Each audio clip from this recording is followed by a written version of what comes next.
Hey, salut à tous, ici Guillaume, j'ai l'immense plaisir de vous retrouver pour cette toute nouvelle vidéo. Mais avant de commencer cette vidéo, je t'invite à cliquer sous le titre de cette vidéo dans les petits magasins que tu trouveras sous le nom de la vidéo, auquel tu pourras contribuer si tu le souhaites. Ce n'est pas une obligation, mais tu pourras contribuer pour acheter un t-shirt, acheter un sweat à capuche ou bien acheter des tasses, le logo de la chaîne à travers un sticker si tu souhaites contribuer, que je puisse remarquer que tu as apprécié le contenu de la chaîne et que tu es satisfait de mon travail. Alors dans cette vidéo, je vais t'expliquer comment en 2024 bien choisir ta fameuse fintech ou néobanque si tu souhaites quitter définitivement le domaine des banques ou des banques en ligne. C'est parti juste après le générique.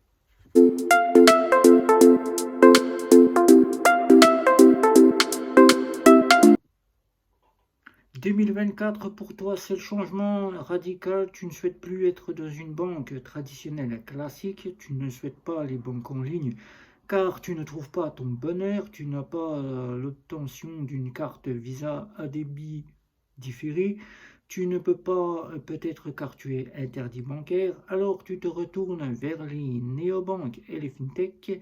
Qui dit néobanque et fintech car tu es interdit bancaire, mais aussi tu souhaites quasiment ne plus avoir affaire aux banques traditionnelles classiques, eh bien, les néobanques, je vais t'expliquer, et les fintech, je vais t'expliquer ce que c'est ces domaines-là et comment bien choisir ta fameuse néobanque et fintech en 2024. Car il y a des caractéristiques à bien prendre en compte, il y a des choses à bien prendre en charge et tu pourras y entrer sans souci. Alors, quand tu étais dans une banque traditionnelle classique, là, tu avais beaucoup de banques qui s'offraient à toi. Tu pouvais faire ton choix. Pareil pour les banques en ligne, car ils proposent pratiquement toutes, presque les mêmes options. Alors que maintenant, on se retourne vers Bourse-Banque et Before Bank, qui proposent pratiquement ce que tu retrouves chez Hello Bank, c'est-à-dire une carte à autorisation systématique, des offres quasiment gratuites, tout ou presque, et tu souhaites toi-même retrouver un petit peu ce que tu avais dans ta banque sans avoir besoin de te dire est-ce que je vais tomber sur une carte équivalente à une Visa Electron. Eh bien, il y a différentes catégories qu'il faut bien que tu prennes en charge. C'est comme pour la banque traditionnelle classique. Quand tu étais dans une banque traditionnelle classique, il fallait que tu regardes bien confortablement assis derrière ton écran ou bien que tu allais à la banque, que tu poses toutes tes petites questions. Sauf que là, les néobanques et les fintechs sont deux structures bien différentes. La fintech qui veut dire nouvelle technologie, qui te propose un compte, un RIB, une carte, qui est souvent catégorisé comme un compte de paiement, le compte nickel, ou un compte de monnaie électronique, le compte Lydia, ou encore un compte prestataire, c'est-à-dire Vivid Monnaie. Alors là, tu auras les néobanques qui sont de véritables banques, mais qui, à l'instar des banques en ligne, ne proposent pas les mêmes services. Véritable banque qui propose donc un compte, un RIB, une carte, de la crypto-monnaie par exemple, ou bien de pouvoir te donner un accès à différentes choses que tu n'as pas dans les banques en ligne, ou bien directement de nouvelles structures par rapport aux banques en ligne. Elles ne proposent pas donc les véritables banques de découvert, tout comme les fintech. Elles ne proposent pas de propres crédits, même si elles en proposent, c'est souvent des crédits qui sont en partenariat avec des sociétés de crédit. Elle ne propose pas de débit différé, donc tu n'auras pas de carte de débit différé, mais tu auras une carte à autorisation systématique ou quasi systématique. Je t'ai fait la différence, à toi de regarder sur la chaîne, entre systématique et quasi systématique. Alors, pour bien choisir ta fameuse néobanque ou fintech, les premières choses à faire, c'est déjà de connaître l'histoire de cette fameuse néobanque ou de fintech. Dans cette histoire, tu devras connaître le nombre de clients, si la banque ne détient pas de soucis, puisqu'il peut arriver que la banque soit en souci, et que la banque ne soit pas en train de t'annoncer qu'elle ferme ses portes prochainement, comme le compte Ma French Bank, et de voir un petit peu ses côtés capitaux, ses capitales, son capital qu'elle dispose, c'est-à-dire son chiffre d'affaires, son capital qu'elle dispose, le nombre de clients, et là tu pourras déjà te faire ton premier pas. Voilà ton premier pas, c'est-à-dire ta première opinion. Ensuite, tu devras bien catégoriser chaque offre de plusieurs néobanques et fintech. Tu ne devras pas faire qu'une seule, car même si on te dit que Revolut est l'une des meilleures, ce n'est pas Revolut que tu vas sauter le pas tout de suite dessus, car tu verras tout de suite qu'il y a une offre gratuite. Tu as bien d'autres néobanques, comme par exemple Bank ou encore N26 ou encore Nickel, la fintech, ou encore Lydia, qui te proposeront des offres peut-être qui sont plus adéquates pour toi et qui seront mieux engendrées pour toi. Alors regarde, compare ces offres. Dans ces offres, il faudra que tu compares ce que tu vas avoir en plafond, le nombre de retraits que tu pourras faire avec les plafonds de retrait, si tu as des retraits gratuits ou pas, les paiements que tu feras à l'étranger si tu as des frais, car il faudra que tu vérifies bien les frais. Et oui, ça c'est comme dans une banque traditionnelle classique. Quand tu ouvres un compte ou dans une banque en ligne, il faut que tu regardes la plaquette tarifaire. Là, ce ne sera pas une plaquette tarifaire puisque tout sera présenté sur les offres auxquelles tu auras. Par exemple, chez Nickel, il faudra que tu regardes son tarif qu'elle propose à travers son site internet. Tarif des frais, on a surtout que tu vas payer pour retirer au DAB, ou bien que tu vas payer en hors Europe, si tu as des frais, par exemple chez Nickel, tu paieras en Allemagne des frais, ou bien quand tu iras payer ou retirer de l'argent quand tu partiras en vacances. Il faudra bien que tu regardes cela, est-ce que tu en auras ou pas. Ensuite, il faudra que tu regardes si elle dispose bien d'assurance voyage, si tu as besoin d'assurance voyage. Ce n'est pas une offre gratuite, auquel avec une offre gratuite, tu pourras partir en vacances. Là, il faudra catégoriser plusieurs offres pour voir ce qu'elle propose dans les assurances. Là, c'est une première étape à faire. Ensuite, selon tes besoins, ça sera à toi de choisir l'offre qui te convient. Il pourrait y avoir une carte plastique ou une carte métal, ou bien une offre qui te proposera quasiment une offre pratiquement à l'équivalence d'une Visa Electron, ou alors quasiment une offre avec du quasi systématique qui dit offline, avec lequel tu auras des assurances voyage. Ça, il faudra que tu vérifies la carte qui te conviendra le mieux pour en faire ton compte, si tu souhaites en faire un compte principal ou un compte secondaire. Moi, de mon côté, je te préconise les offres premium qui sont plus adéquates si tu souhaites en faire un compte principal. Surtout si tu es interdit bancaire, que tu as une famille et que tu souhaites retrouver un petit peu ce que tu avais en offre Visa classique ou en offre Visa première si tu étais dans une banque traditionnelle classique, ou alors en Mastercard, Golden Mastercard si tu étais en banque en ligne ou banque traditionnelle classique. Là, après, il faudra que tu regardes les avis des clients. Mais là, les avis des clients, ça sera à toi d'en faire ton opinion. Est-ce que je viens dans cette néobanque? Est-ce que j'aurai ce que les clients annoncent? Il ne faudra pas te fier tout de suite aux avis désastreux que tu peux retrouver sur ta néobanque ou ta fintech, car tu n'auras pas encore testé, et seul toi, si tu testes cette fameuse néobanque ou fintech, tu pourras voir si ce qui est dit en avis désastreux est exactement ce qu'il se passe pour toi.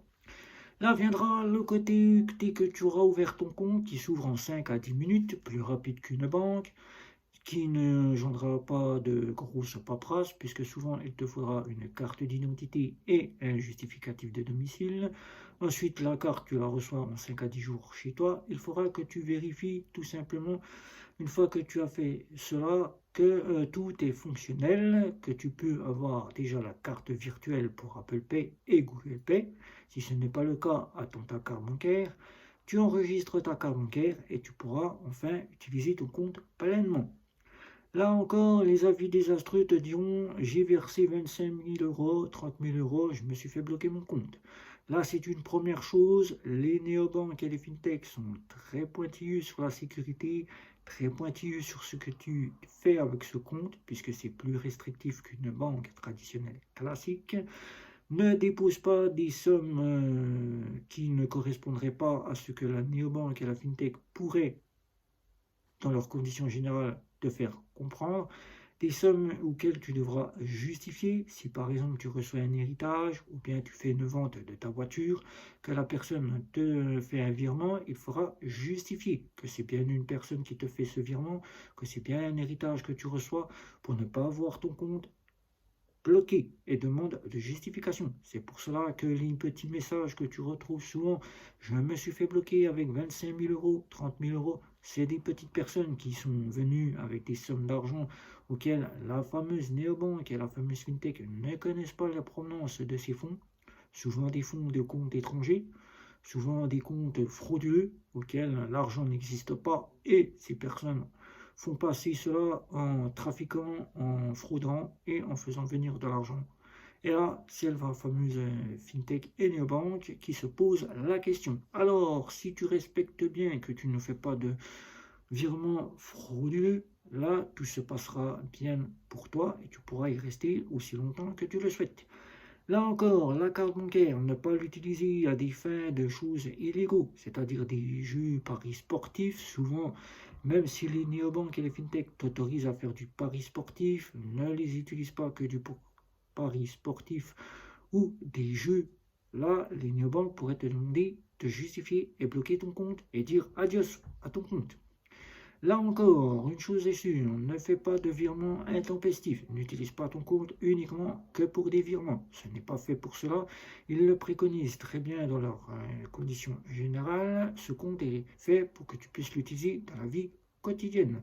Soit pour des paiements, soit pour des virements de personnes qui doivent t'envoyer d'argent en instantané et auquel tu utiliseras le compte pour payer avec la carte bancaire, mais n'utilise pas le compte à des fins que faire du virement. Le virement, c'est bien 1 ou 2 ou 3 par mois, mais n'utilise pas que pour faire des virements chaque jour et continuellement tout le mois. Sinon, ils te rappelleront à l'ordre et te diront que la prochaine fois que tu utilises ton compte uniquement à des fins de virement, ils te bloqueront et te clôtureront le compte. Au revoir le compte de la néobanque. Alors, si tu respectes bien toutes ces conditions générales que je t'ai citées ici, le choix de la néobanque sera seul toi qui pourras le faire à travers la première chose que je vais te répéter ici. Connaître l'histoire de la fameuse néobanque, c'est-à-dire dans cette fameuse néobanque, connaître le nombre de clients, d'où provient la néobanque, son capital, chiffre d'affaires, et connaître si elle n'est pas en faillite ou pas, si elle a quelques soucis, si elle peut encore être présente les années suivantes, et après connaître les avis des clients. Et c'est toi pour en faire ton opinion. Ensuite, le compte s'ouvre en 5 à 10 minutes. Tu y déposes une carte d'identité ou un justificatif s'il t'est demandé un justificatif. Tu y reçois la carte bancaire en 5 à 10 jours et après tu peux utiliser pleinement le compte en banque. Un RIB français t'est proposé maintenant pratiquement dans toutes les fameuses néobanques. Mais il pourrait arriver que tu puisses avoir un RIB étranger, le cas de chez Bank. Pas d'inquiétude, en France, le RIB est bien accepté par tous les créanciers ainsi que tous ceux auxquels tu dois remettre le RIB. Chez Bank, si tu utilises la Neobank Bank, peut-être auras-tu besoin d'avoir une carte de crédit, peut-être pour les locations de véhicules, les locations d'hôtels ou encore le 4 fois sans frais. Alors réfléchis bien à tout cela, regarde bien les offres, compare-les et fais-toi ton opinion. Alors, une fois que tu auras fait ton opinion et que tu auras choisi pleinement ta néobanque, je t'invite donc à regarder du côté des offres premium. Si tu es simplement une famille nombreuse, que tu as besoin de retrouver à peu près l'équivalence que tu avais dans une banque traditionnelle classique ou banque en ligne, et si jamais tout ceci ne te convient pas, la seule des solutions, banque en ligne, qui pourront peut-être te satisfaire à travers Monabank si tu souhaites retrouver quasiment la bonne vieille banque qui soit en ligne. Voilà, donc j'espère avoir répondu à tes questions à ce sujet-là. 2024 sera pour toi la chance de rentrer dans ces fameuses néobanques si tu respectes toutes ces conditions générales en ayant pris le temps de bien les lire. Surtout les lire, de voir le tarif et de comparer celui qui te ferait économiser le plus possible dans les retraits et les plafonds de paiement, auxquels tu utiliseras beaucoup ta carte ou peu ta carte. Et ensuite, et bien là, tu n'auras plus aucun souci, tu pourras pleinement faire ton compte principal pour cette année 2024.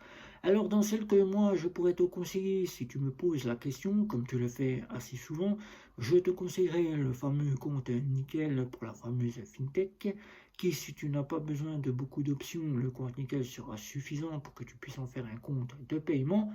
Le compte Lydia avec l'offre Black Plus que tu verras ici si tu souhaites avoir beaucoup plus d'options et des assurances voyage. Et en néobanque, je t'invite à regarder du côté de Revolut, qui Revolut, là, on la catégorise encore comme étant une néobanque, mais c'est une banque en ligne à part entière. Ou alors Bank si tu souhaites un petit peu retrouver ce que tu avais de ta bonne vieille carte de débit différé, c'est-à-dire les options location de véhicule, location d'hôtel, 4 fois sans frais. Là, avec Bank, ça sera possible. Mais pour ce qui est de N26, c'est à prendre vraiment si tu souhaites vraiment faire très attention, car N26 a tendance, même si tu ne fais pas de choses qui ne correspondent pas à la fameuse néobanque, que tu ne fais pas de choses illégales par rapport à leurs conditions générales, ils ont tendance à bloquer pour un oui, pour un non. Alors N26, je t'invite simplement à regarder et de faire très très attention, mais je ne préconise pas trop cette fameuse néobanque. Voilà, donc n'hésite pas à me poser toutes les questions. Un petit like, un petit abonnement, les réseaux sociaux. C'était Guillaume. Ciao, ciao, ciao.